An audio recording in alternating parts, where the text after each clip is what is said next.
I was on my way home from work at CareFlight during the night, and I arrived in Versailles when my pager for my squad went off, and I realized I was very close to the scene where Rob had been injured. It was Saturday morning, November 23rd.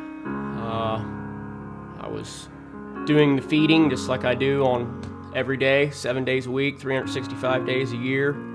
Rob had been on the back of a tractor, and he was feeding the cattle, and there was a PTO on the back of the tractor, was not protected, and his pant leg evidently got caught in the PTO.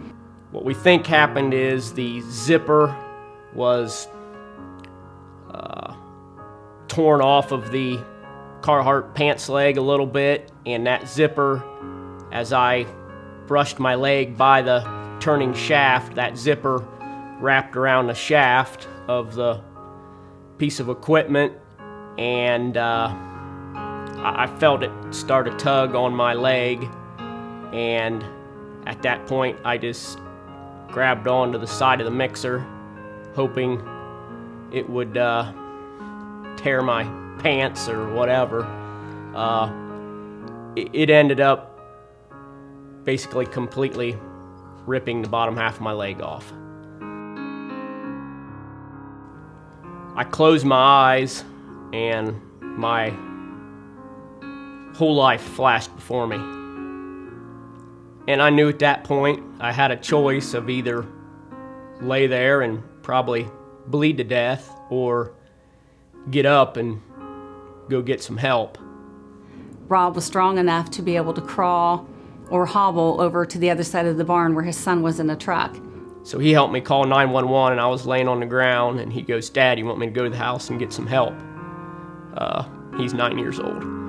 When I arrived, Rob was laying on the ground, and the lady that lived at the house was holding a towel on the stump of his leg.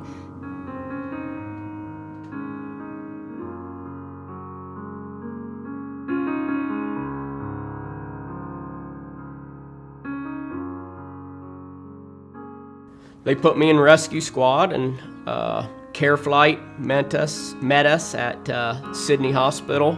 I didn't even go into the hospital at Sydney. They brought me there. CareFlight landed, they put me in there, flew me down here. Seems like we got here in like 2 minutes. We get here, and I remember going into the emergency room and stuff, and doctors and nurses and stuff talking to me. Ended up going into surgery for 8 hours that Saturday night. In that first surgery, they tried to save my knee. They took it off below my knee, and they was going to try and save my knee is what the surgeon and the doctors wanted to do. And I was fine with that. But Tuesday morning when I woke up, I just didn't feel right. The doctors came in that morning, and they said my knee was infected, and they thought the best case scenario was to get me into surgery that day and just cut it off above the knee and get me back on the way to recovery. So I went into surgery on Tuesday afternoon.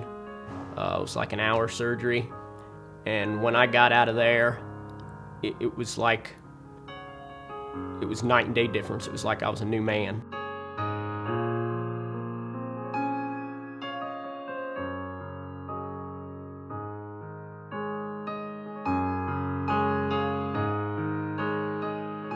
In the middle of January, they started fitting me with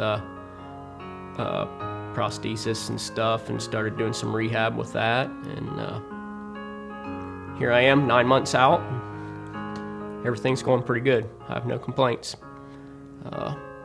What they did here was unbelievable.